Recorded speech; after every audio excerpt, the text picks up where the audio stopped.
Okay. Okay. Welcome. I assume everybody got the agenda, but it's probably only going to be the first 2 items at most. Clay, did I see you? Clay, you there? I am here. Okay.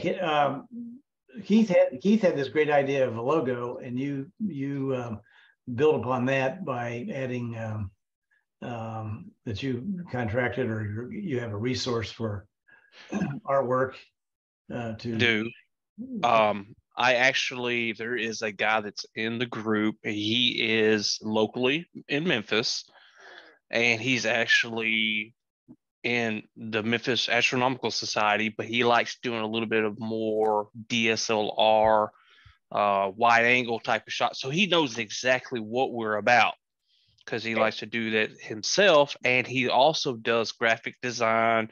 But currently, I've mentioned this to him, but right now he's just kind of swamped on work. Okay. He kind of does fabric designs, and he prints on t-shirts and stuff like that. So I've thrown the idea to him. He likes the idea, and it's just a matter of catching him when he has time to kind of design something.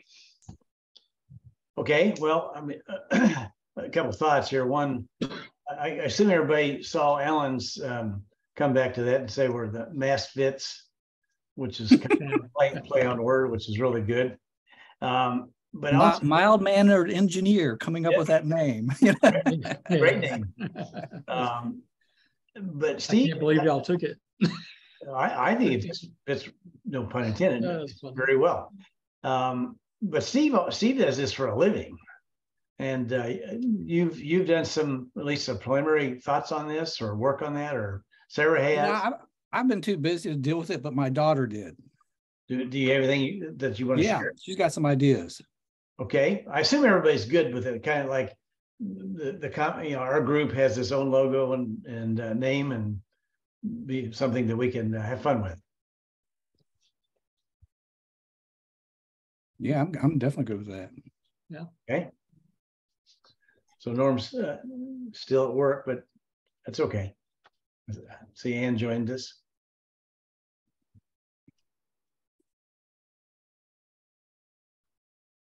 So, yeah, do you have the ability to share the screen? Yeah. Okay. You ready? I'm ready. But I didn't want to spend a lot of time on this, but certainly get us started on it. Yeah, this is really quick. So, can everybody see the screen? Yep. Okay. So this is not final art. My daughter just threw these together, and here's what she came up with. First, we can go safe, which I don't want to do, and just keep our logo, and we're just Astrophotography Focus Group, Memphis, and there's our logo. And we can still say safe, and we have, like an astrophotography symbol that's not the same as mass, but kind of a similar look and feel. But then, like Merrill says, we got Alan Sanders out there saying we're the mass fits. So I started to do some of those logos, and here's the first one we could do. Obviously, the dot fits is a play on fits files. Yep. And what we do at the top, I don't know if there's just it could be busy. Then she thought you could do something a little different here and bring our logo into the astronomical. Yeah. And then, I have an astrophoto go in the mask. Oh, that's cool. Like it's reflecting off of it. And, again, I think this is just too much words. So it's like we got to get rid of Memphis Astronomical Society. Just say that elsewhere. Okay. And then I told her that her ideas aren't edgy enough. So she went back to the drawing board and she came up with this. I like it. It might be going too far, but she did this.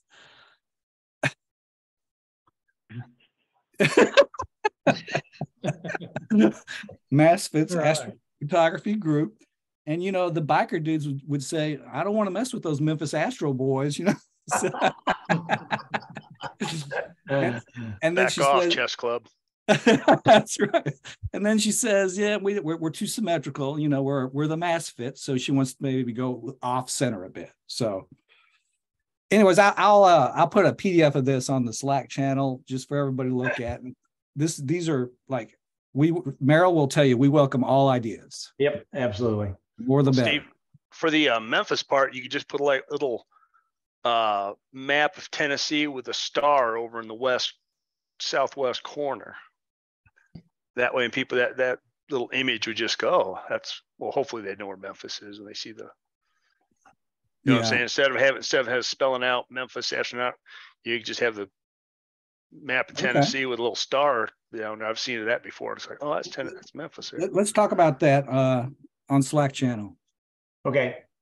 Well, so I'm gonna stop sharing. Yeah, we wanted to plant the seed just to get people's creative juices flowing, and I assume everybody's like, this is going to be a fun thing to try, and hopefully we come up with a good product that we can start using. Hey, Julius, that we can use at sometime in the future. We got Janet. I don't know who Janet is. Hi, Janet. We don't. Okay. All right. Moving on the agenda. Well, I think most of us, or many of us, worked on the NGC 55 over the last several weeks, and Canwar's even posted on Astrobin.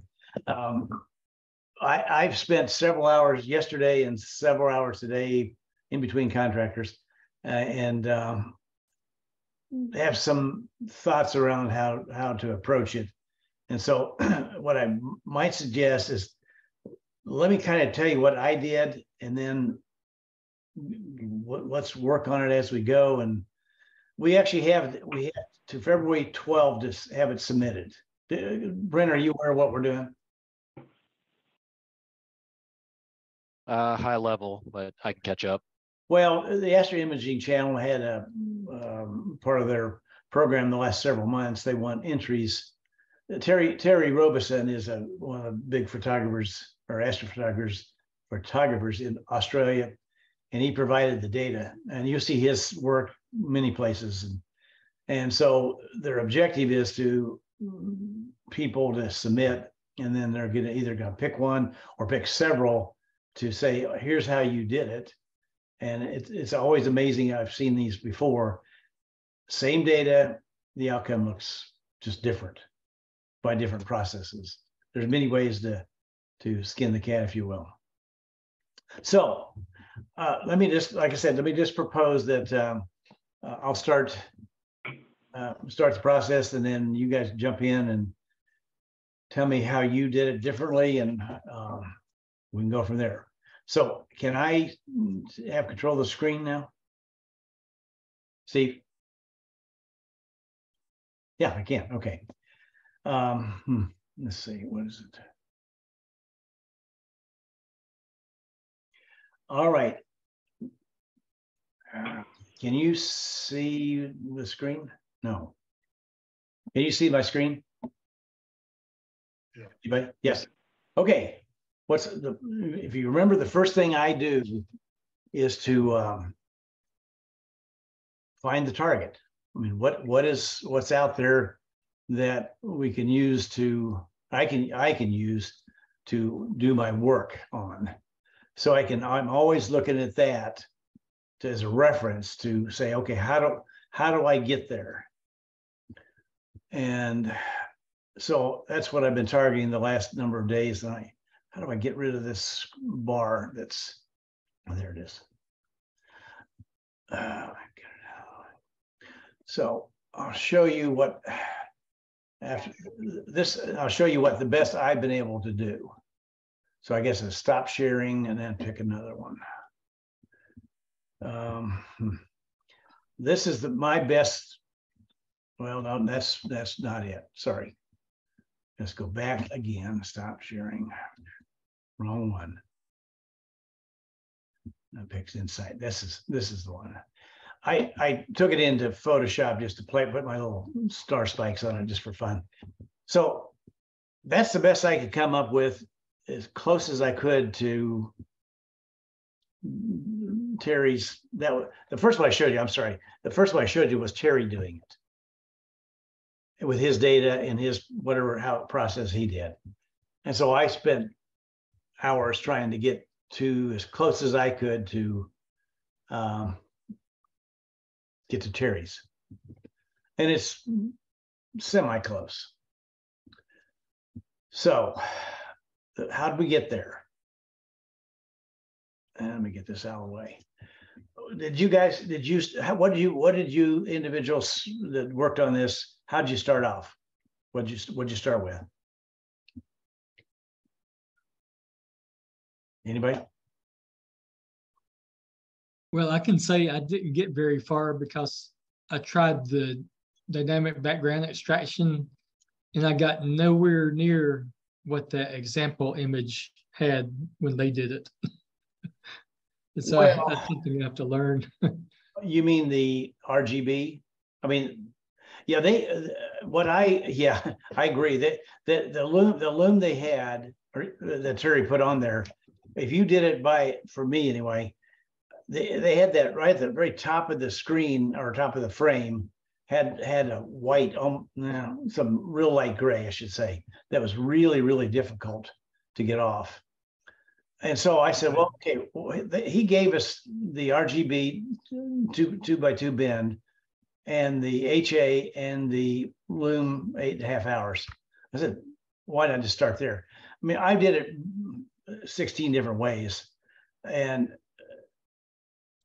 this loom is better than I could get. And he did something that got rid of there was white, kind of a real light haze in the background here. Did you guys have the same thing? Right.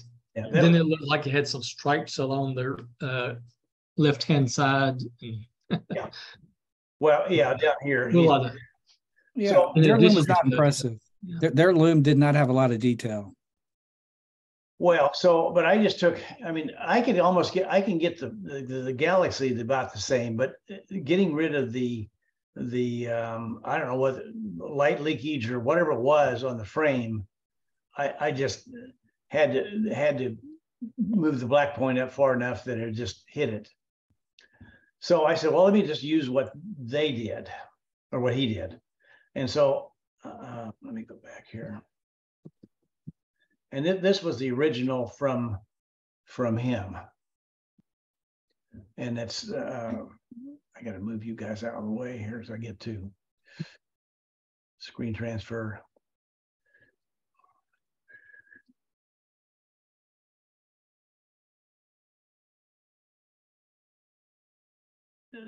Just to simulate it. I mean, it's not where I want it to be, but so I started there, and then I did what I told Steve this afternoon when I talked to him. What I ended up trying to do is the Russell Croman method, since I used many of his tools in this project. We have the normal ones, the Borex, the Noise X, but there's another one. There's a script that he provided, which is the color corrected HDMRT, and that does help. So when you do the high definition, or whatever it is, high dynamic range, medium transfer, it brings out the color. So I said, okay, Russell Croman's approach to this would be take this and then do the Borex, and I'll just step through the history. So I got the Borex and then Noise X, and then I transitioned it to started stretching it, and I kept stretching it, and what I personally target for is to have a histogram that looks like that. You all may do it differently, but that's my target for all three of my sections of the image, the RGB and the HA. So that's the point where the black point is, and kind of the amount of stretching I get. Does that make sense? So what I did, I did the look at the History Explorer. I did Blur X, Noise X, and then I stretched it. Since it's already been flattened, the background by his process. So there's my loom. And I did the same thing with the HA. But you started with his loom 8.5 hours DBE, so yes. You didn't have to worry with that. Yeah, and I took the other one, and again, I could get close, but I couldn't get to the degree he had, and I don't know what the difference what he did. I suppose you could separate the stars and from the background, and you could convolve it out or something, and but I didn't want. I tried it so many different permutations. And then I said, okay, I'm just going to use his. And so I did on the HA. Okay. I did the same thing. I did the Blur X, and then the Noise X, and then the histograms to come up to about the same place. See the similarities between the two. There's the loom, and there's the HA. Didn't move much. You see the histogram? Okay. So that's kind of what I target for, and then I did the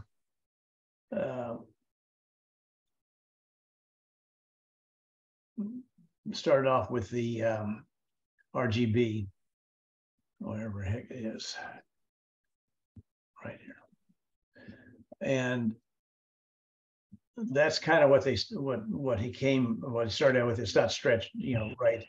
Then I ran the image solver to get the plate solving done. Then I did the color calibration with SPCC. Then did the same things in terms of Blur X, Noise X. Then I started doing some more, just giving these a little bit of saturation. And then I went into the actual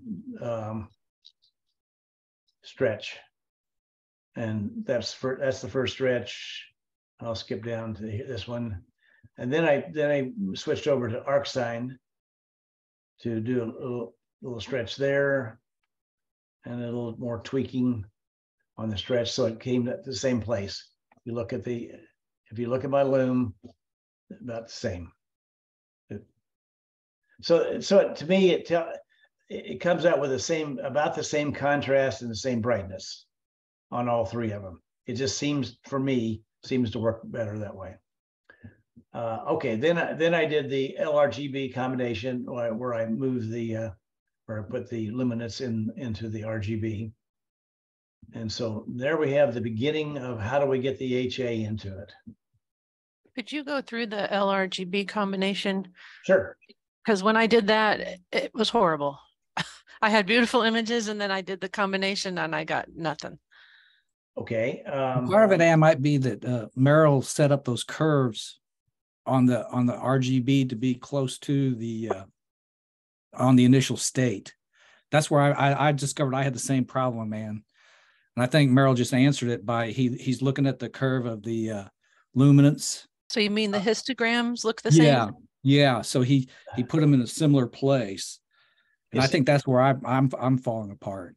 The LRGB has to be in all my training has been it has to be in the nonlinear mode. I assume you did a nonlinear. What does that mean? Not stretched. So not histogram stretched? No. Stretched is nonlinear.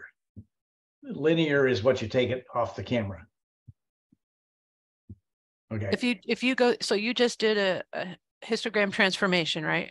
I did on all of them. That's what I was showing you here. Right. So I've done that, and I'm ready to combine them. Okay, good. So I made a clone of my RGB, and then so we'll just do the LRGB combination, and you uncheck the RGB, you choose your loom right here. And then I typically give it, see down here, you got lightness and saturation. I always take advantage of just adding a little bit of saturation. And then I just bring it over.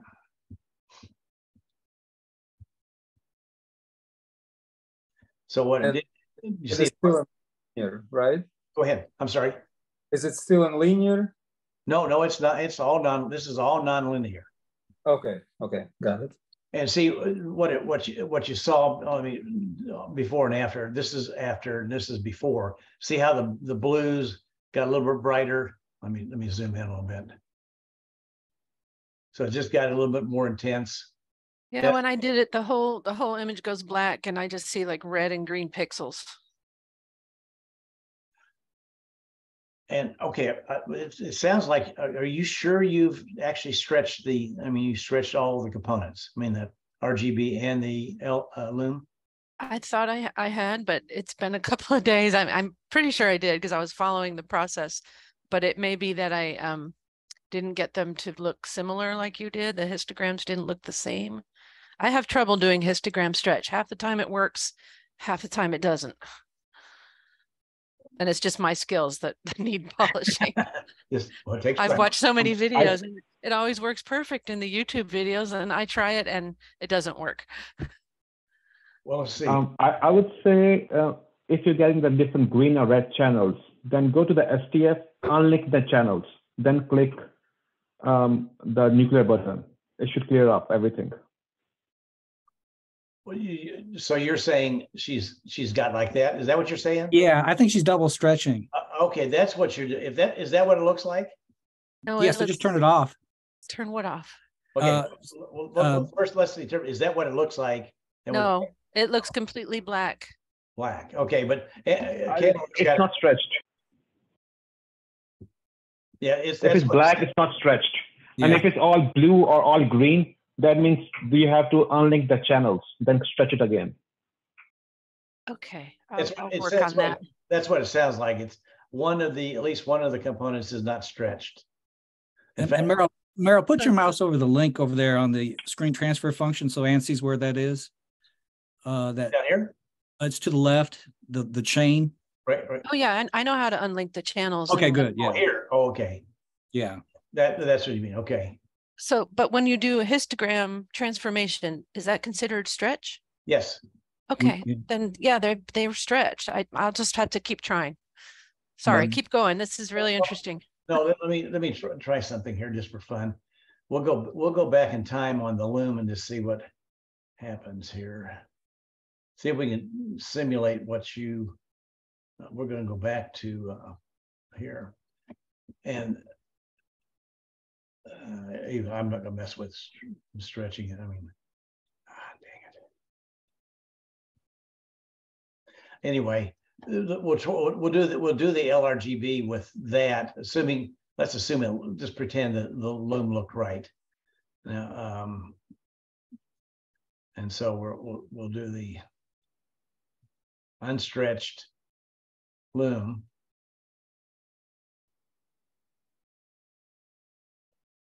And we'll worry about saturation.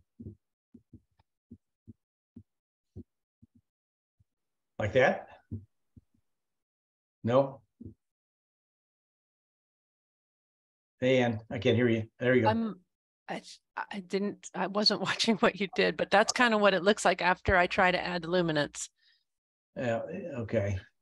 The implication to me is that one of your, either the luminance or the RGB is still in the linear state. So that means I have to do a histogram transformation. Correct. Right, and apply it. Okay, I know how to do that. I'll just keep practicing. Yeah. Okay. Yeah, yours looks great. Let me go back here. Go back to the beginning. And Meryl, those first histogram transformations that you did, were they just to move the channels so that they overlined each other so that the peaks lined up at the same spot? Well, it's kind of an iterative method for me. I mean, I stretch it till it starts to look good. And this was the clone here. I'm going to get rid of it. And I jockey it back and forth to get them to line up. I do the loom first, and then the HA can be second. It doesn't matter, but as long as I have the target, I know what to go for. And so to me where the heck is it? That's what I want. Okay. So I've done the LRGB combination, but to me, I've always found it balances the brightness and the contrast as a good starting point. We're going to mess with the brightness and contrast as we go through. So we have the LRGB. I changed it to LRGB. Okay, and I just added a little more saturation here. So okay, that to me, I played around with trying to extract more red at this stage versus later, and with mixed results. Some good, some bad, mostly bad. So, but we're ready now to do the add the HA. And I tried it a whole bunch of different methods. Bill Blanchard, the guy who did the star reduction that Blue Atom Block's mind, he has a methodology for adding HA. I could never get that to work very well. I just couldn't. And Kanwar, you had found something that was really different than I've heard. What did they? For me, I followed. I searched and looked at a YouTube from a guy called James Lamb, and that guy basically what he did is basically took the HA channel which was given to us and took the red out of it to get the clean red. So just to get a clean HA data, then he combined that HA to the red before doing the RGB combination. So he pulled the red out. So he separated the.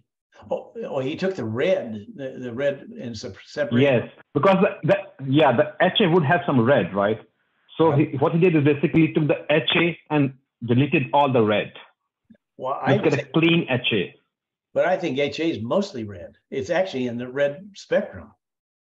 That's what I can show you what I got. I still have that file saved. How much HA I got. Why don't we'll have some time here tonight after this. I'd really like to see that.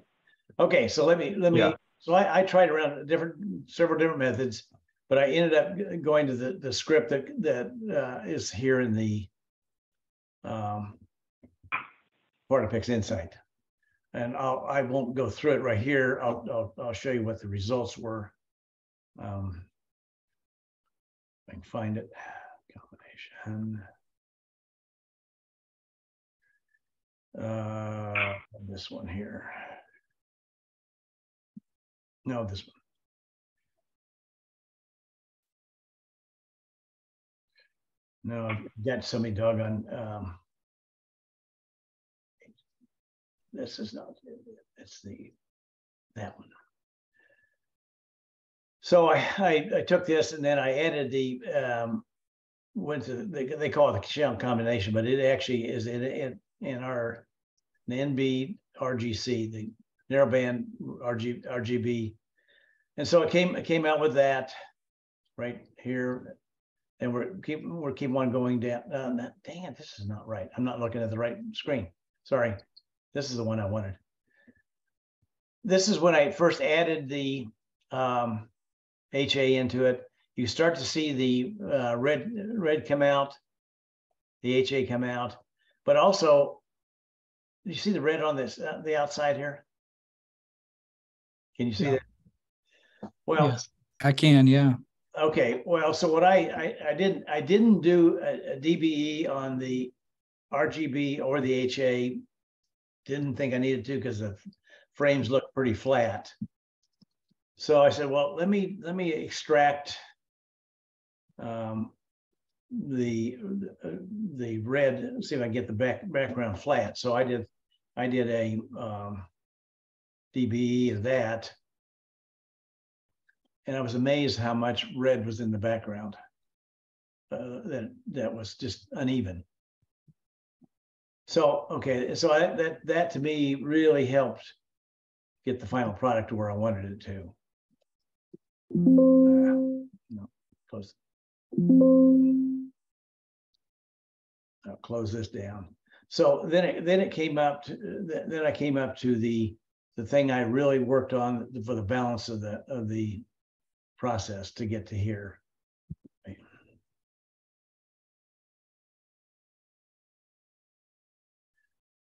So we'll go back to the initial state, and it was a full size. I chose to work on a full size. Then he at some point did, he cropped it just to make it look, I guess, more impressive. I don't know why, but anyway. So I saw, to my eye, I saw a little bit of green, so I got rid of I ran SCNR to get rid of some green. Then you start, if you want to to emphasize your dust lanes, you do your localized histogram equalization. You start to see the dust lane show up. So moving on down, get a little bit more. And what I do, the way I set this up in my icons on the side, I purposely start out with a quarter of the route, or the total, do more iterations rather than frequently. I think when it comes off, if you just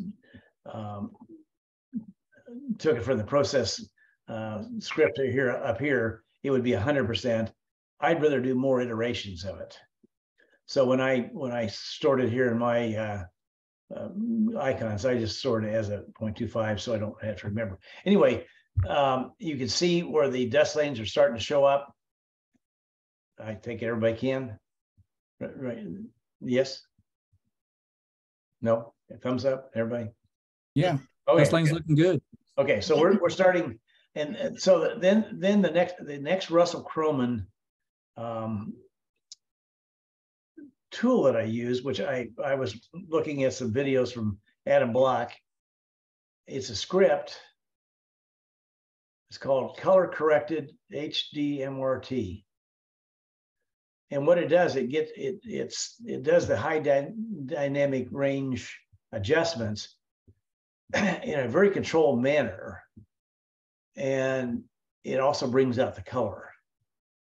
So I did that actually a couple of times. And so here's what that looks. We're starting to see the stretching of the dust lanes and more color coming out. I boosted the color some more. You start to see the blue and the reds a little bit more. And then I did another HD color corrected.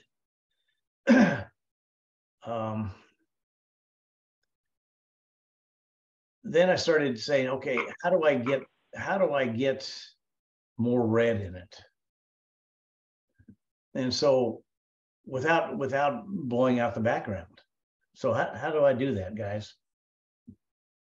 You see how much more red's in it? Yes, no.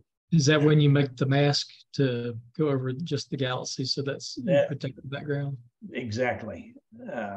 Well, I think what I first did was I changed the black point to get rid of some of the halo, but then I started using masks to and I get rid of some more green. I don't like see any green. Same way here. We had the say it right. I think I just did an adjustment to get the background right.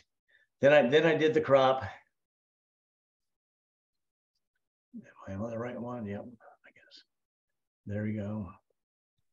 And then I did the sharp unsharp mask just to get a little bit more detail, and got rid of some more green.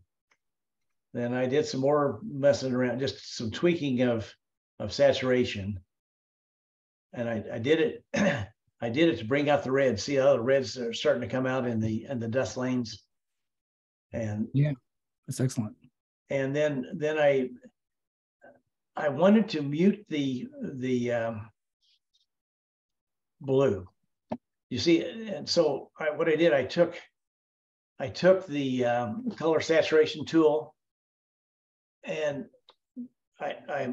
this is neutral. The center's the neutral, and I said, okay, I want to execute this and reduce the blue and greens. So I kept the reds neutral. So I executed this a couple times to reduce the blue a little bit. And then was it all done with the mask applied? So you changed only the. No, this is as is. Okay. The mask was back in the process. I wanted to really control. I wanted to change the background without messing with the galaxy. And then I tweaked this a little bit more. And after hours of doing it, I said, you know, that's about as close as I can get, which is not terribly far off. Let me go back to shared. So keep that in your mind's eye. And let me share the screen again.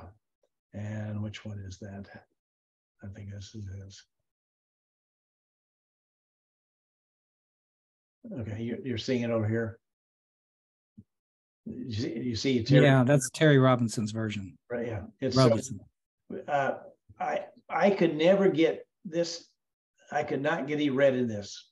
Just I could actually go into Photoshop and do some saturation, but I was trying to stay clean with using Pixel Insight. And I don't know what he used for this, but yeah, you know, is it 100%? No. Is it 85 to 90%? Probably yes. So that's my version of doing it. Back to here. You see the Pixel Insight version? Yes. Okay. So questions, thoughts, changes, do things differently. I'd like to see what Kanwar did in his HA, if that's handy. So Yeah, Meryl, sure. did you add in the H alpha? Yeah, remember that script I showed, the NB RGB combination. that one there. You basically, what you do, you uncheck you could theoretically do it in linear stage. I have never been able to do that. So you pick your red, green, blue RGB, in this case an LRGB, and then you pick your HA, and then I don't know what then you can play with the amount. I typically start with less than the default is. I'll see what happens here. So you say, is that doing a merge, whereas Kanwar, I think you were saying you were kind of wiping away the red channel and replacing it with HA? Is that what you were talking about earlier? Yeah, something like that. But yeah, this is a merge. This fits it into the red channel. I mean, that's the intention. Now I'm trying to combine two different sizes of, one's the cropped and one's the not. But what you can do, you can just play around with it. You want a lot of HA. Well, okay, this is not working. And didn't I read on Slack that somebody was trying pixel math to like do a percentage of H alpha as red and then like combining different luminance percentages kind of thing? Yeah, That's what I did that. Yeah, what? Okay, so but anyway, before I move on to Kanwar, this tool there you just play around with. Have your linear, I mean, your stretched HA, excuse me, yeah, stretch HA to where you want it, your stretched RGB or LRGB to where you want it. Then you just play around with this tool to get the right appearance, and this is a eyeball type thing. Definitely, and the mistake that I frequently do is I get on this and I forget the auto STF. Then it really looks wacky. But just play around with it. Merrill, what do you think of this idea? You put a mask on the HA, so it's just the galaxy, and then you pixel math it to the red channel. That would introduce a lot of red to the galaxy, wouldn't it? Probably. You want to try it? I'll try it. Yeah, maybe I'll try it tomorrow. we can try it right now. Okay. You mean the red channel? You mean, okay, let's do this. Let's separate. Let's get let's take a look at. Okay, there's the red channel, and do what with it now? What? Let's just pixel math, drop the HA on that to strengthen it. But it'll mess up the star and the sky color. Yeah. If you don't have a mask on that galaxy, probably. Okay. Well, heck, let's put a mask on it then. Everybody know how to do that? Game. That is the greatest invention known to man, I think. That has saved so much time and headaches and.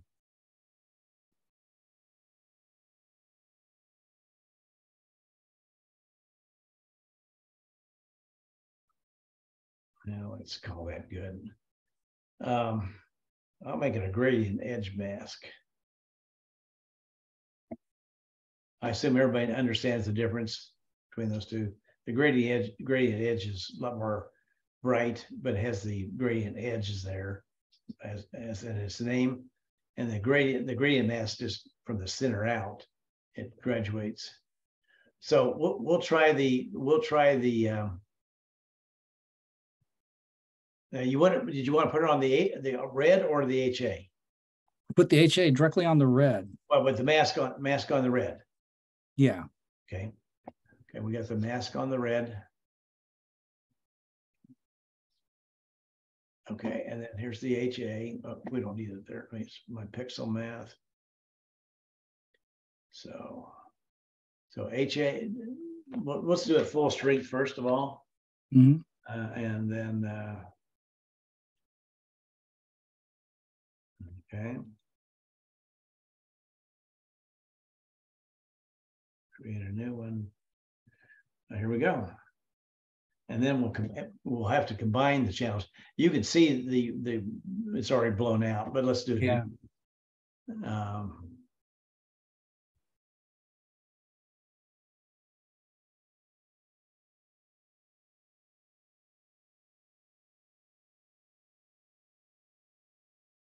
Well, that's better than I would have expected.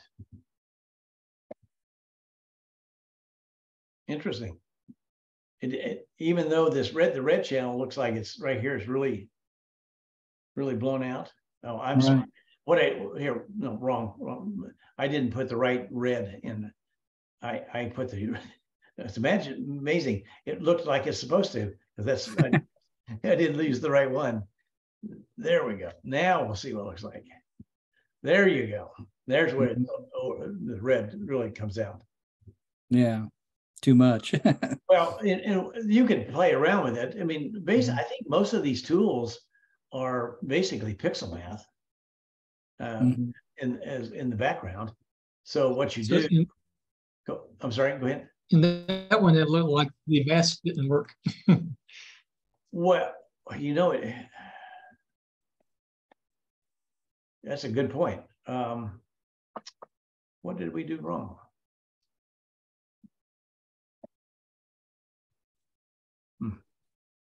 Okay, let's look at that. Well, I sure didn't, because the red. See, the problem may be that some of these functions are global in nature and not local, and so it's possible that it just went globally. And I don't know the difference between what they are, but our mask is there. Mm-hmm. But you can if you wanted to mess around. But where's the pixel math again? we can do a portion of the HA. So let's say let's have 0.5 times the HA.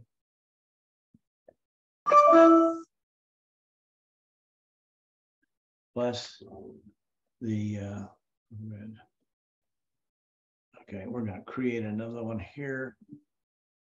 Okay. Oh, okay, sorry. And so we'll use 171 and see what it looks like.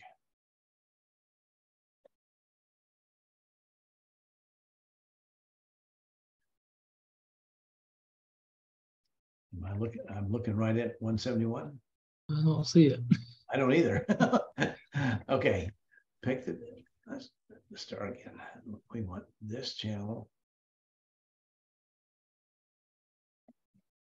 Well, that's weird. Yeah. Maybe you need to create it in a grayscale. Say what? Maybe you need to create that image in a grayscale. Well, no, this is where you recombine the channels. No, it's not able to find the image, right? Right. When you created the image 168, I think it's not in grayscale. Well, what I want to do is this is grayscale. Let me just see if I can do it from here. Okay, source color space 171 It would just say RGB image 171. Okay, so okay, well let's start this all over again. Can you expand that destination under pixel map? I didn't understand. The drop down. So let's make sure I got the formula right. So it's 0.5. Yeah. I could do a 0.5 LRGB, but this should be really bright. So that looks right. And I'm creating a new image. Hold on. Go ahead. What am I missing? I'll go back. So this makes open the drop down. Open the drop down. Which one? In the pixel map. In the pixel map. Okay, here. No, the below the destination. Okay. Can you move your window up? I cannot see. Sorry. How's that? Yep. In your color space, make it grayscale. Well, but it's the same as the target. The target is grayscale. Okay. Try it. It's gonna work. I have seen this issue before. I've never seen that before. Well, let's give her a go. 173. Try that. Okay, let's see if it shows up. It did. I have never, ever seen that before. And I've seen it a number of times. Okay. I don't know if that's good or bad. Okay, I've got to do it globally. Should be global. Okay, well, the background is still pretty red, but the galaxy itself looks not too bad.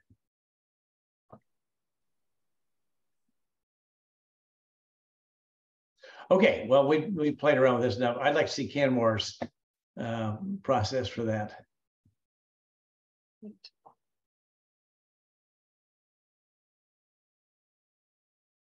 Okay, I'll stop sharing and. That was impressive though, Merrill. You got a lot of detail out of there. Some really good color. Yes, definitely. Again, it's probably at 85% of Terry's, and probably play around with it some in Photoshop, and can bring out some more of the detail.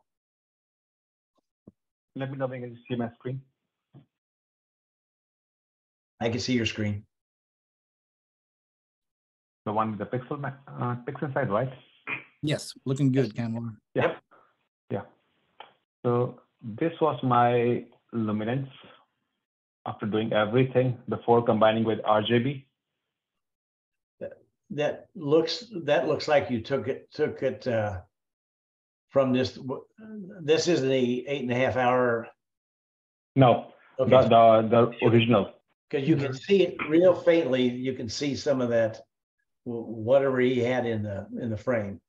Yeah. Yeah, that one, yeah.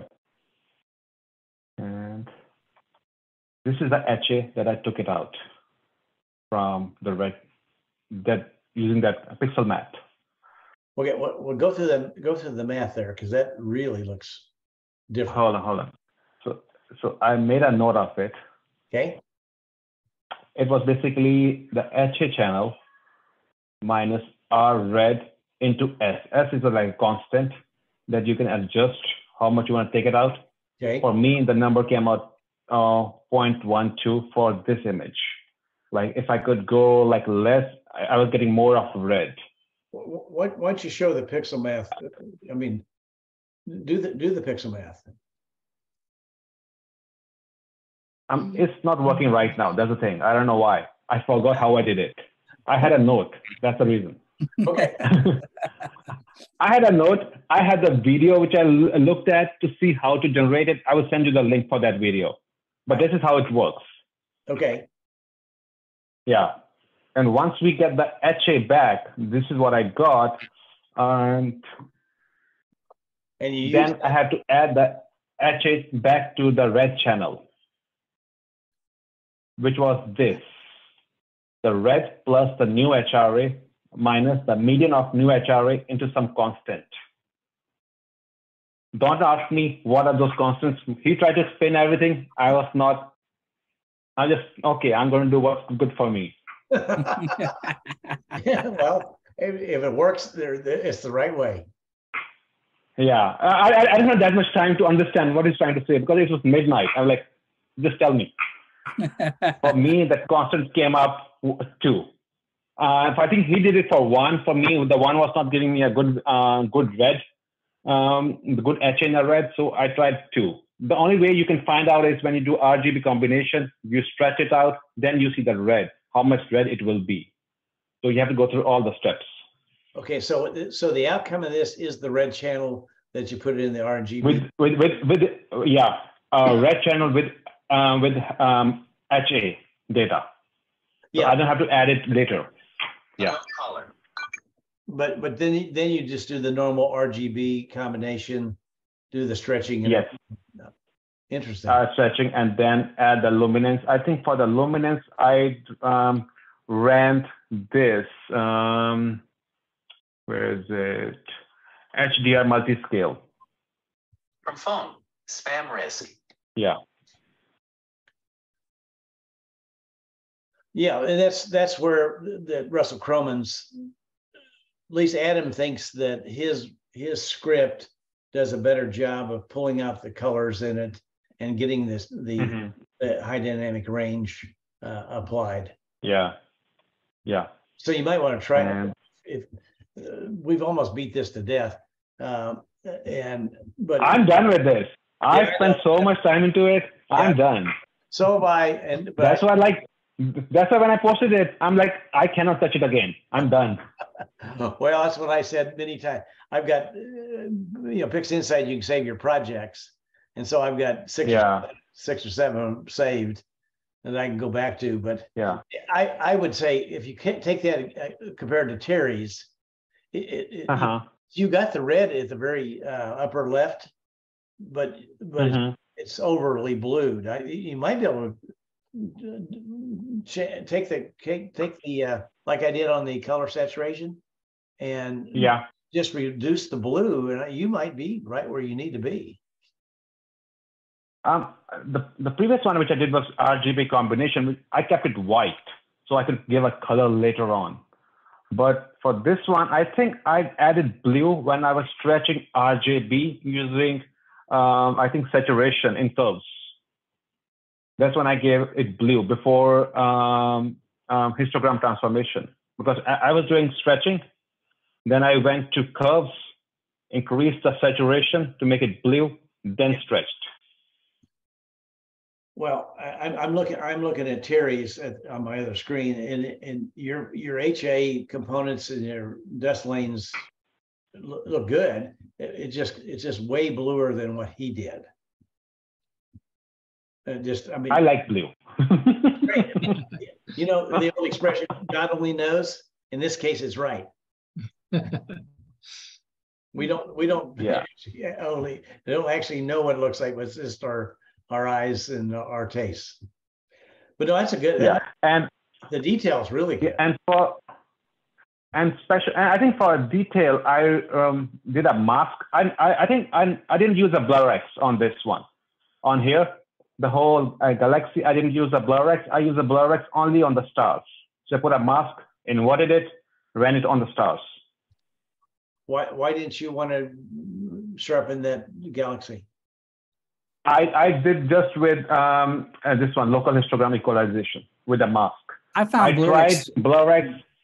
It was making too much sharp for me. Right. For my I found the same thing, Kanwar. It just overly sharpened it. But you can adjust. Especially on this edge, top edge, it was making it too sharp. I didn't like it. Okay, it's a personal taste thing. Yeah. But you can adjust the amount of sharpening. I didn't know how to do it yet. Oh, okay. Adam has a really on his. It's a free video of his. He goes into great detail. In fact, go ahead. I basically follow the videos on Adam Block's channel to process this, but never in any of his videos he combined the HA channel because he's always using the color camera. So I learned everything else from him, how he's doing it. Then I have to go back to YouTube to search how to get the HA channel because I looked all his videos. He's using color camera in every one. No, some of his fundamentals or horizons. I forget which one. He talks about adding HA. I'm just saying he has a great video on Borax that you can find, and it'll show you how to do the adjustment on the detail. Okay, we'll try that. You can turn off auto SPF, and you can go nuts with it. You can. I was trying something, but I was not getting I was getting too much sharpness on this edge. So I was like, no, I'm not gonna do it. Mm-hmm. Well, but you did do a good job of getting the red in the very far, and I could do it if I wanted to put it in Photoshop, but I couldn't do it on PixInsight. And so maybe your fancy formula really made a difference there. I don't know. The one thing that Terry, I'm just looking at his dust lanes between the red HA areas, they're red, and that's what I tried when I tried to do it. I actually pushed the one of my histogram stretches. I separated. I just pushed the red, and that's why I had a mask on it. I probably didn't explain that well. I masked off the rest of the background, and I pushed the red, separated it on the histogram, and it really brought the red out. And by doing that, it also reduced the blue. Oh, okay. So, what do we want to do with all this work? First of all, does anybody else have things they want to add, things they've tried?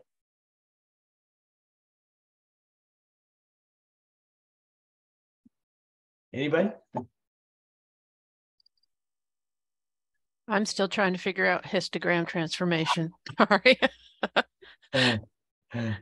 Okay. Well, okay. Freddie, I see Freddie's joined us here. Anybody else try it? And Clay, you were trying to do it in a different method. From a process standpoint, there steps we could have taken differently?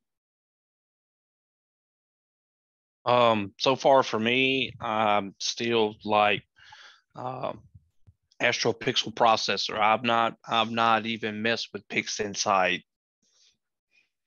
Okay, well, but there's some process things we might overlap, and maybe it's something that we missed or could do differently. Okay, Alan. I think now that I know that y'all used the images that were already the DBE applied to it, I'm gonna try it again with that. I didn't see I didn't see a big difference other than the luminance had that area that. Voicemail from an unknown caller. Sorry. Siri talks a lot. The luminance was, his was way better than I could do. And this, I don't know what he did differently. So where do we go from here? Yeah, okay. Well, I'm glad that this is being recorded because I want to watch the first part like 20 more times and keep trying, because I'm learning. It just takes a long time, and you go through it really fast, and then I need to practice. Okay, do we want to submit something to the TAIC? Absolutely. Okay, so how do we get? I mean, is there some way we can combine Canwars and mine? Because there was some pixel math. That's right, exactly. Do you pixel math on that? I'm gonna try it. I think I'll try Canwars HA. You're gonna put that in the Slack channel? Because I put the link. I really like the way you got the HA regions in the upper left. Now the dust lanes, clearly he has they're red, and so if you take a look at that, there's dang it, can't find it. Clear, I mean they're just very distinctly red. So I think what I may want to try is just to go take it to Photoshop. There's no rules here. The rules are make it look as good as you can, and we can attempt to do that, and then kind of post it and say, okay, what are we going to go with? And I think we should come up with a different approach. Instead of copying and making just like Terry's, make something our own. Well, okay. I think what they're really interested in is the steps of processing it. Mm-hmm. And you have a really you have a really unique HA process that I've not seen anything like it before. So, yeah, even I didn't know a week before. and you're having trouble duplicating it. But so I messaged you, like I don't know how to add HA. I was looking into it. I tried your script and I couldn't do it. Well, I bet you, did you uncheck the auto STF? I don't think so. I was doing a default. That always messes me up anyway. But I tell you what, you send that script to me, and I want to try going from square one again and see if we can with an answer. And Meryl, will you put that up one more time? Terry's. Okay, let me share the screen. If I can find it. I think that's it. Do you see it here? It's starting. Yeah, that's it. See, you and Canwars is better than this already in my mind. It's really fuzzy, lack of color on the edges. On this one, you exactly said what I was thinking. I didn't say it. I'm like, this is not sharpened. Yeah, there's something wrong with the cloudiness on the edges of that galaxy that I don't think. I think I like Merrill's and Canwar's better. Okay. Well, why don't Canwar and I converse offline? You know, the next few weeks. We have till, like I said, February 12th to submit, and see if we can come up with some, and then you're going to be the spokesperson, right? To talk to the steps, Steve? If you want me to, I'll have to get with Alan and make sure I have my act together. Well, I think there's some adjustments we're going to try. I really do like the Canwar's HA process. That's, again, I've tried the HA for years, and it's always touchy, and sometimes it works and sometimes it doesn't. So well, I'm going to play around some more. Canwar, expect me to email you or Slack you some options. Sure, that's fine. But please send me that formula again, and we'll give it. Sure, we'll do that. What's our deadline? February 12th. Okay. So unless that's changed, I have to check. But the last date I saw was February 12th. Sometime late to the game is the data like on a public site, or is that somewhere where you can grab? Well, yes, but it's also on the cloud, our cloud drive. Yeah, that Brent, it'd be great for you to give it a show. Yeah, I definitely try to give it a run. You're really going to hate the data, Brent.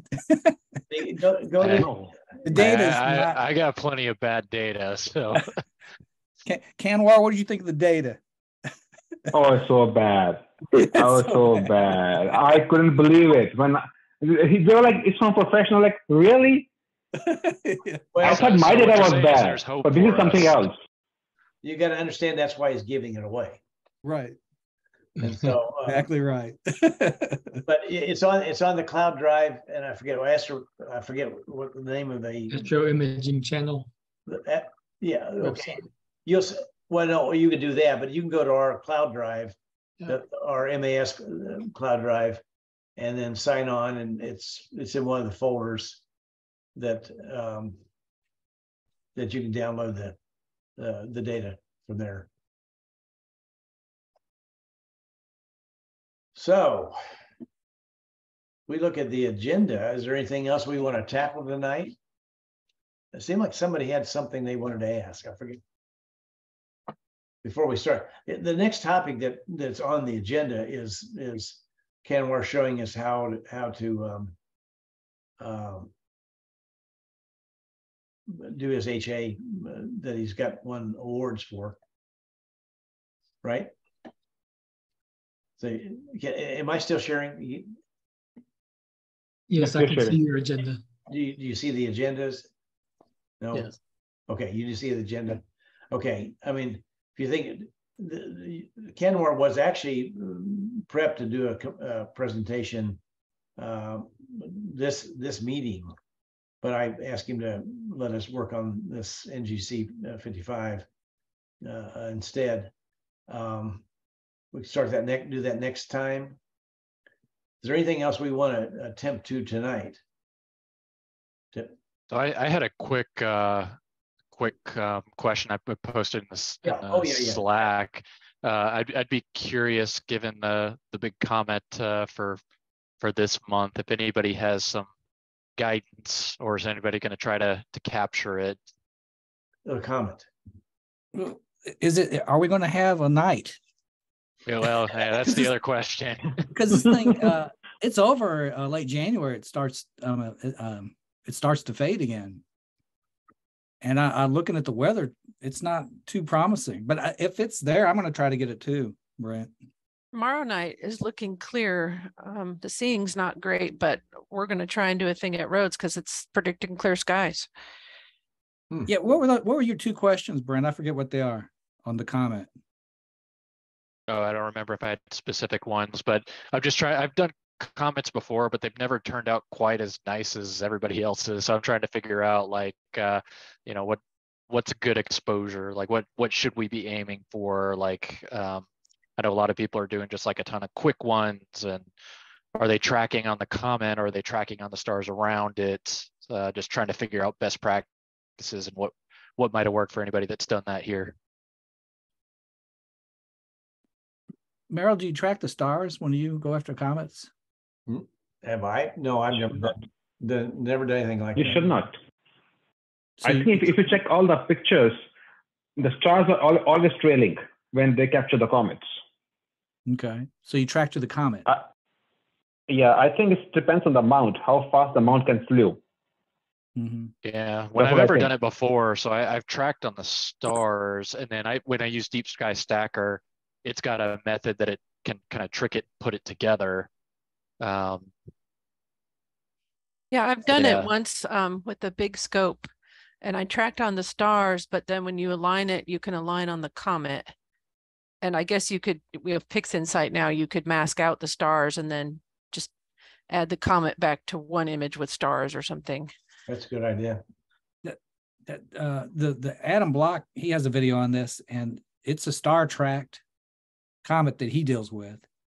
And there's some PixInsight thing in WBPP that he pushes that compensates for that.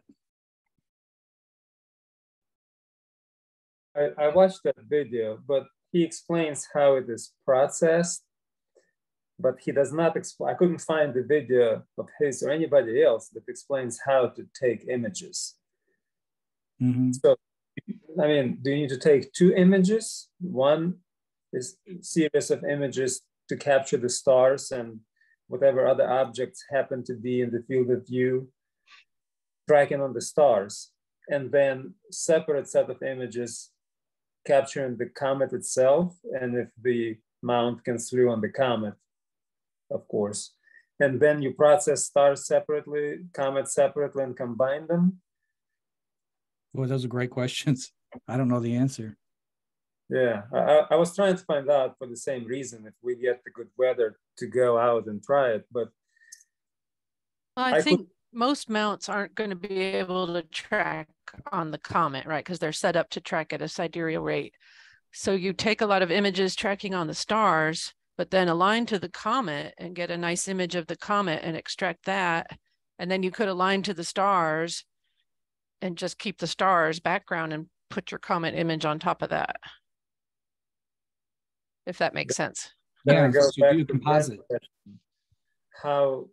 How long? If I'm gonna do it in RGB and luminance, how long do I expose? I've only done it in luminance and they were short exposures, but it was a big scope. I wanted to make a movie, so I just made a movie of the comet moving, which was fun. So I didn't try to get a really nice picture. What do you mean by short exposures? Like 30 seconds? Yeah, I think that would be short for us, 30 seconds or so. Okay. Even less. This comet looks like it's going to be pretty bright. I've seen some amazing pictures out there already. Yeah, people who have actual clear skies at night. Yeah. Yeah, they must be somewhere else on the planet, right? Yeah, okay, good.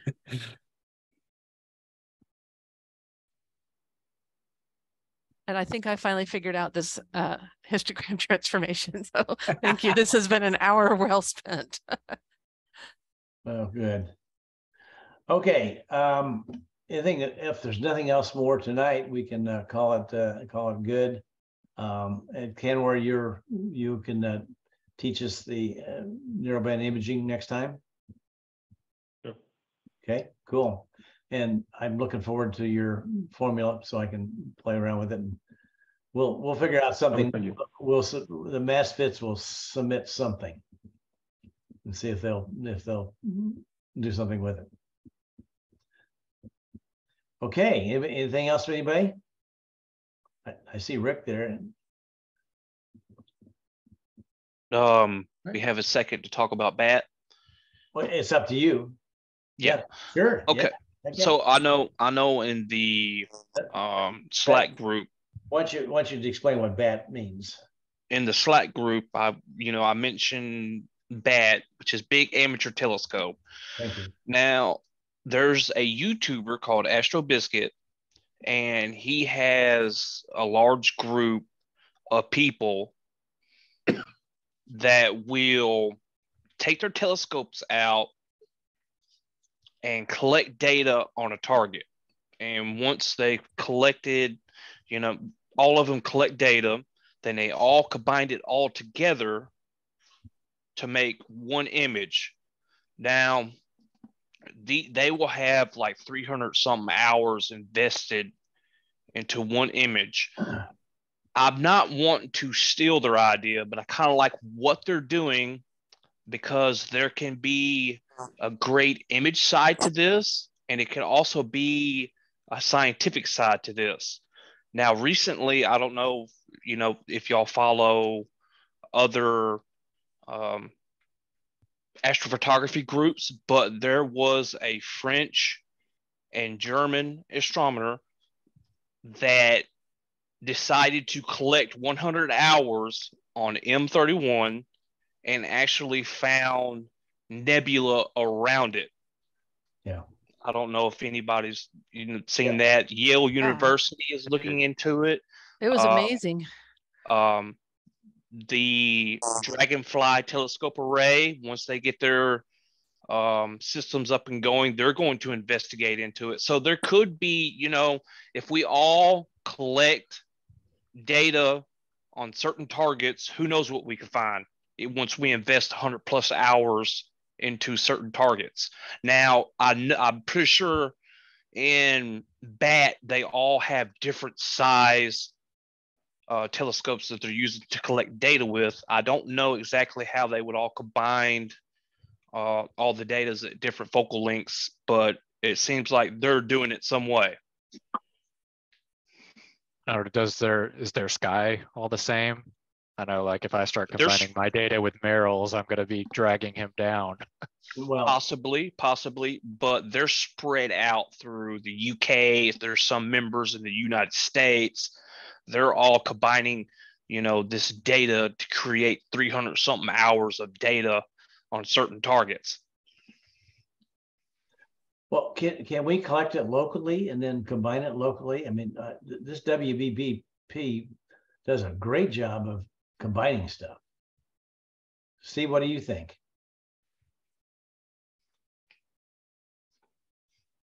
Okay. Yes, I've experimented quite a bit with it, and it's fantastic. I've had 30-second exposures all the way to 5 minutes, and just combined them all together. And also different focal lengths. I had a 5-inch and then a 61 millimeter, and then I just pushed the buttons, and what came out was pretty spectacular for without even having to even think. So it definitely works. So if we can pick a target, I mean, all the 10 or 12 of us that will do it. And then dump it up in our cloud drive. This is a repository, and then at some point in time we process it. It sounds like that's what they're doing in the BAT, and it wouldn't be difficult if we had some decent skies to get 100 hours pretty quickly. Yeah, right. If there's 9 or 10 of us doing it, it wouldn't take long. Yeah. I think we will need to buy a new PC to process the data.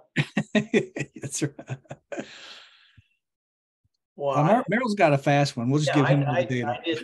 I did the benchmark, several times, but mine's 32,000 on the benchmark, which is reasonably fast. Well, we could always ask NASA for a little bit of help when they process the black hole picture. Okay, well there you go. But that would be the way to go. I mean, we could upload it to the cloud drive and let it rip.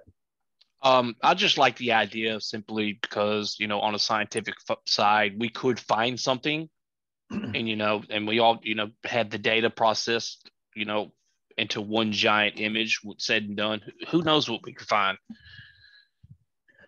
Well, the targets that I'm currently trying to do is M1, which is, I haven't done that for years and years, but it's prominent, starting tonight. I mean, right now, it's prominent right now. That'd be a cool one if you could do it. Yeah, there's a lot of detail. There's a lot of detail in that explosion. That's fantastic. Oh, yeah, huge amounts of data in detail. I think for M1, we need a high focal length, right? Otherwise, like for 100 or 100 less, you will not see anything. Well, I don't know what I'm with my reducer. I'm at 1600 millimeters, and so what's I don't know what the rest of you can do. Yeah, don't you, Brent? Don't you have here's 900 or 1000? Yeah, I've got 955, I think. Okay. Well, that I would say those are compatible. Now I don't know if you do a 300, probably not, but we can choose their target. Even I'm just saying that's what I've got one night's worth of data. I can throw that away if we pick a different target. And another thing too is we could possibly, pick targets we could all try to go after at certain parts of the year. And we just have a vote on, let's go after this target, for this month, or we'll run that same target for, a couple months at a time. And we just collect data on it. Then once that cycles out, we'll have a new target we can go after, and we'll collect data on it, and so on and so on. Well, I like the idea. I mean, that'd be a neat project for this Misfits to do. And sounds like a misfit project. but picking the target. So what does everybody have? I mean, what's the range of focal lengths? I'm all the way down from a 72, a Skywatcher 72 ED, all the way up to an RC8.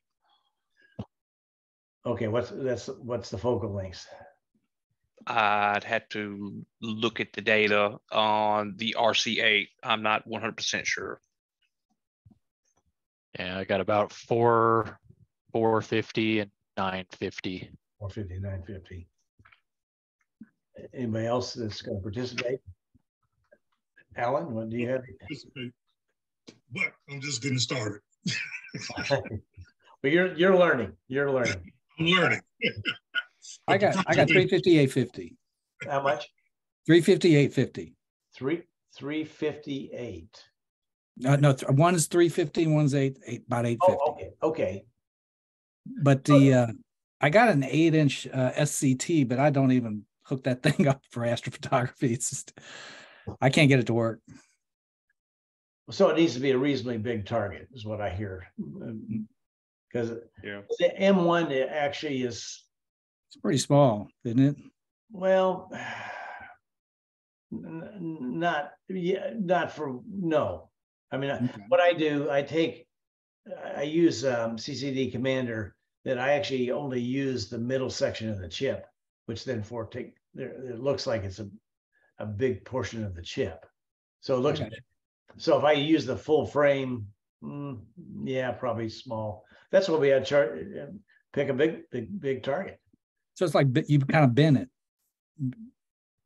Or is that bind or bend? What it was? I didn't. I mean, it's just I don't use all the pixels on the outside. Okay. It's much faster download. I find the CMOS is great sensitivity, but the read time is many more seconds than I'm used to.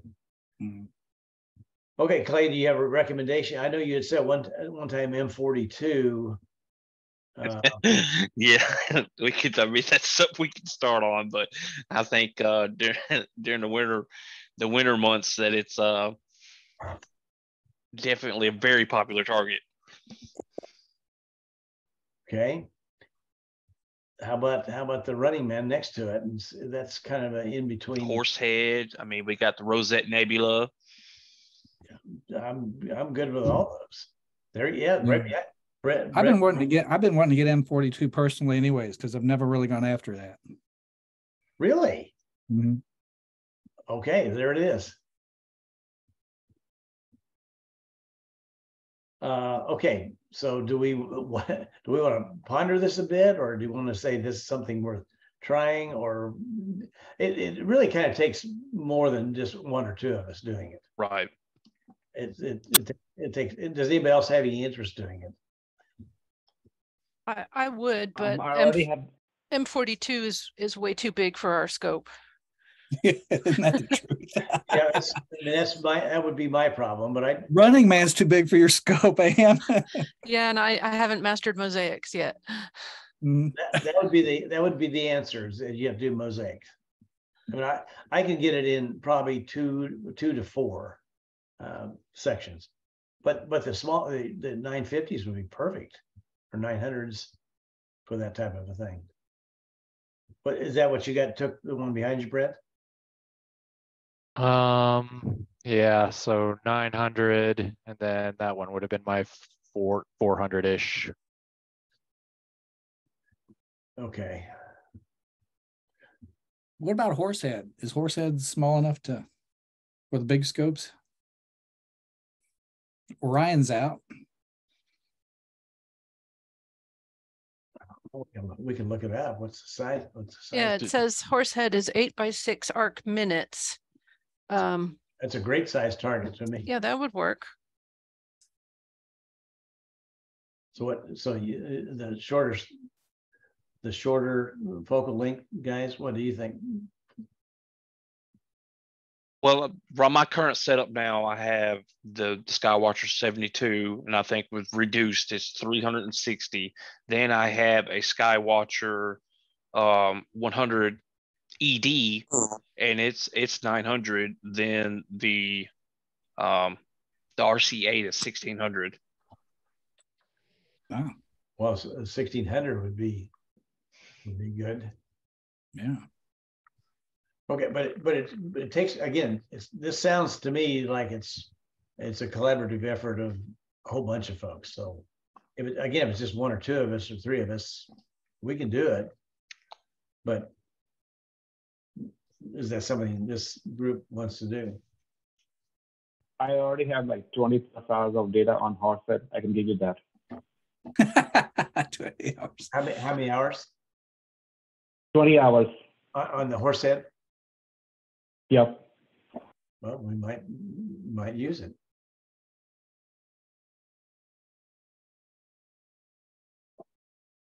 Okay, doesn't sound like a lot of enthusiasm for this project. Oh, I'm in. Okay, I'm interested. I've got a couple side projects though that are. I've got my show filters now, so I got to play with that, try to figure out how that works. And sure, yeah. Well, and we don't have to do it now. I mean, it's something to keep in mind that how do we go at this? Pick some target, a size of target, and wait until that comes available. I mean, that seems to be the critical factor. Is that it's the size that all of us can do. Yeah, I think when the spring starts, it's going to be galaxy season, right? So the main nebulas will be gone. Yep.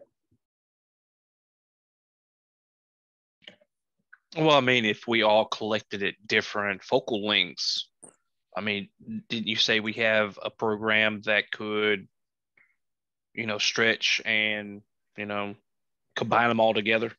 Yes. Yeah, WBPP does it and PixInsight. So, I mean, we could all collect at different focal lengths and try to, put them all together. The only thing, it's got to be within a range. The big telescopes, if it's like M42, it overwhelms the frame. So it's got to be something smaller than that. That's my point. Right. I mean, what about something like M33, maybe like Triangulum Galaxy? That, I mean, like the Horsehead 2. Running Man, Witchhead I love Nebula. the Triangulum Galaxy. That's my favorite. Is it really? Well, there you go. That's one of the first things I imaged with the big scope, and it was just amazing. Yeah, that's some data I want too. I'd be all in on that.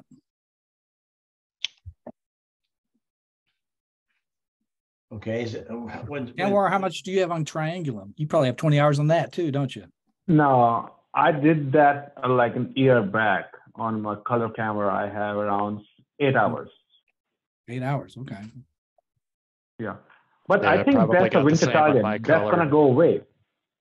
Will it? I confirm that. I maybe thinking of the wrong time frame. Because that comes with M31.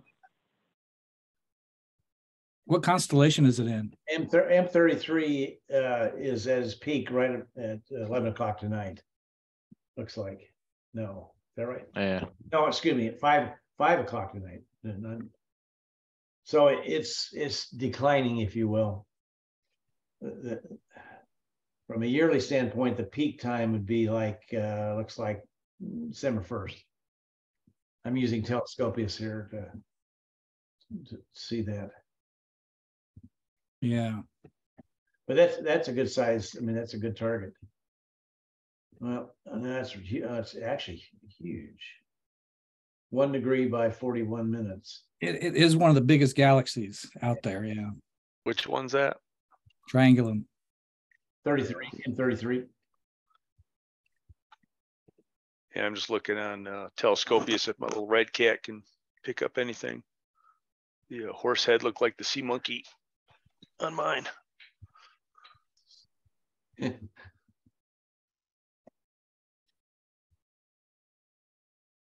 Okay. I think the new ones should be the Pinwheel or the Whirlpool, which are coming up in February, March. I've got a bunch of data on both of those already. I'm totally down for M51 because it's always been a goal target of mine to get, but I just haven't had telescopes or a good mount to do it. So if we had the idea now, let's give a couple months to think about it, get prepared, and then we could go after one of them targets later on in a couple months from now. Yeah, M51's peak is in May, so we've got a few months to do that. That was my WBP test, was the Whirlpool. Yeah, I remember that. It worked great. It's 11 by 7. Mhm. That's exactly why I got that RC8. Well, I'm good with that. Maybe a good first step would be do like a Google spreadsheet of what everybody's got. As far as equipment. Well, why don't you put them on Slack and I'll make the spreadsheet. We really don't need equipment. We need focal lengths. Focal lengths, what it has to be. But if you give me the data, I'll combine it and post it. Yeah, if just like do a Google spreadsheet, everyone can just put in what they got available. That'll work too.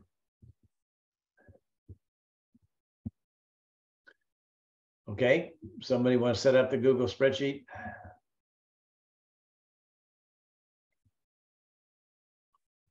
I would say just post it on Slack. That way we already have that and we can just see.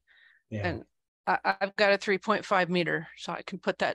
If enough people post it on Slack, I'll put it on a Google Sheet because Slack fades away.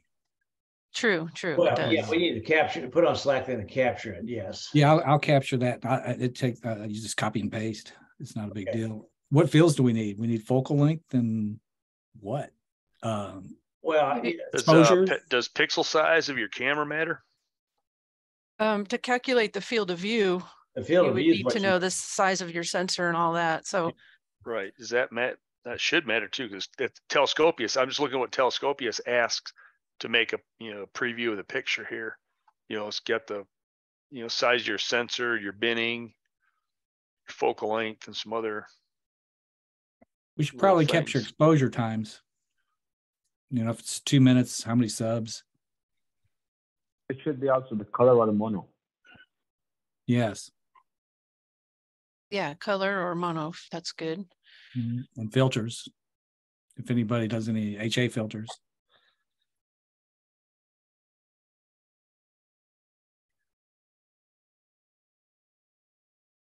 Okay. So the task is to put on Slack and Steve's gonna put it in a Google Sheets. That what I heard you say? Yes, I will. Okay.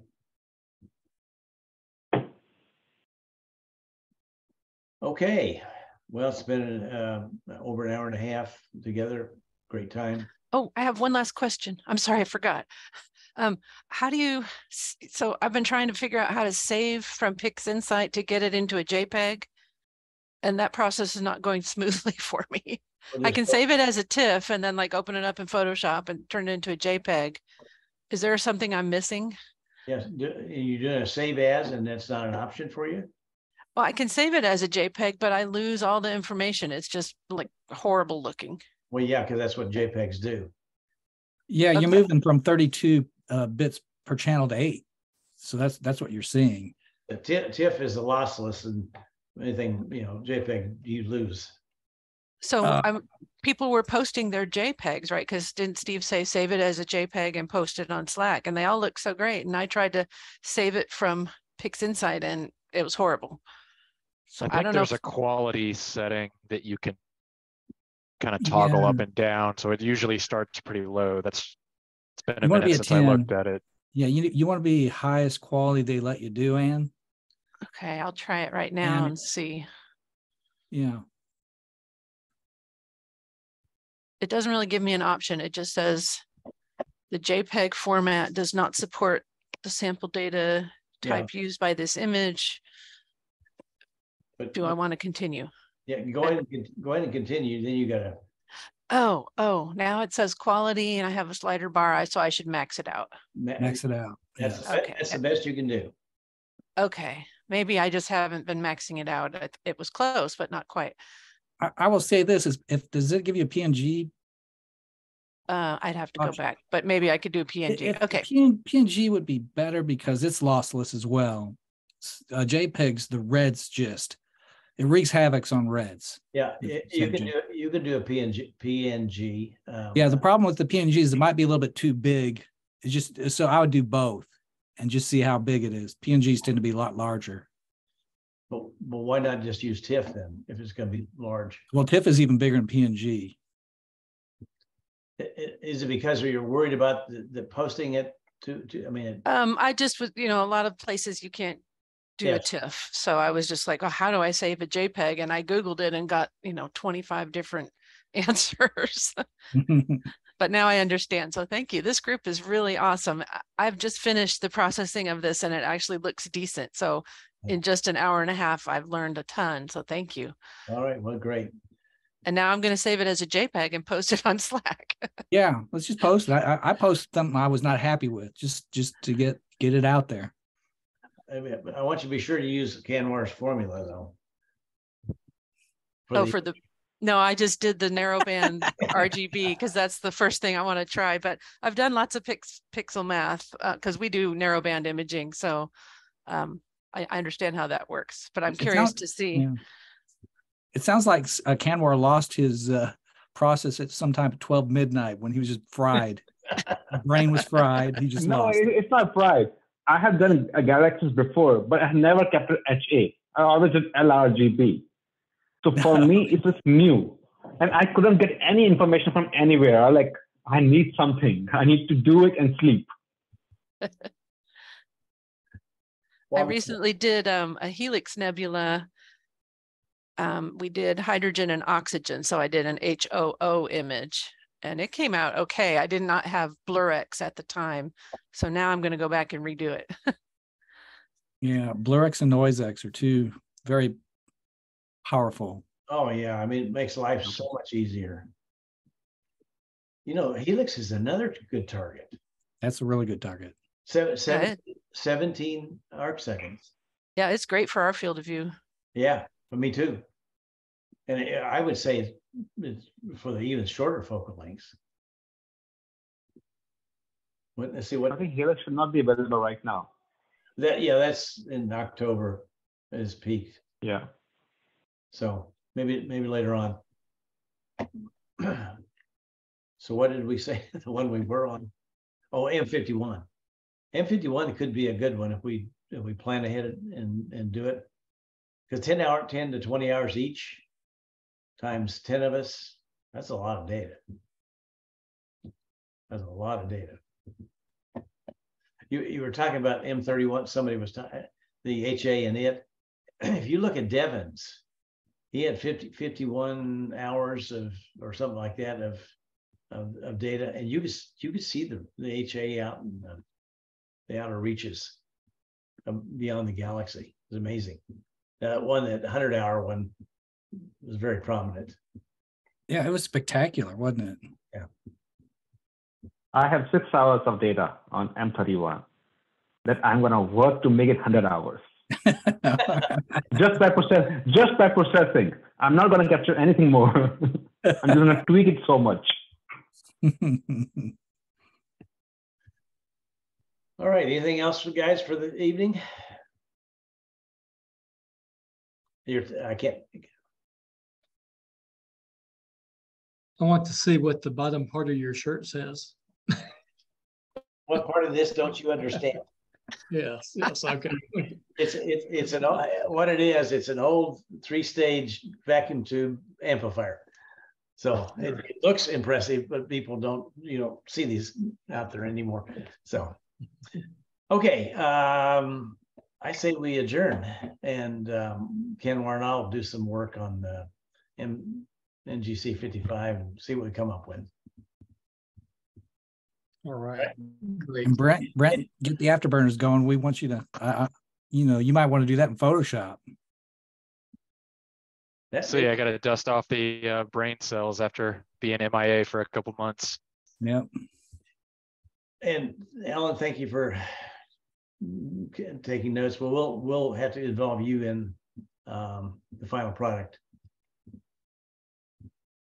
Okay. Yes, I'm gonna definitely have to. I've kind of tried to been listening instead of taking many notes, knowing that this video is out there. Well, I'm going to stop recording here.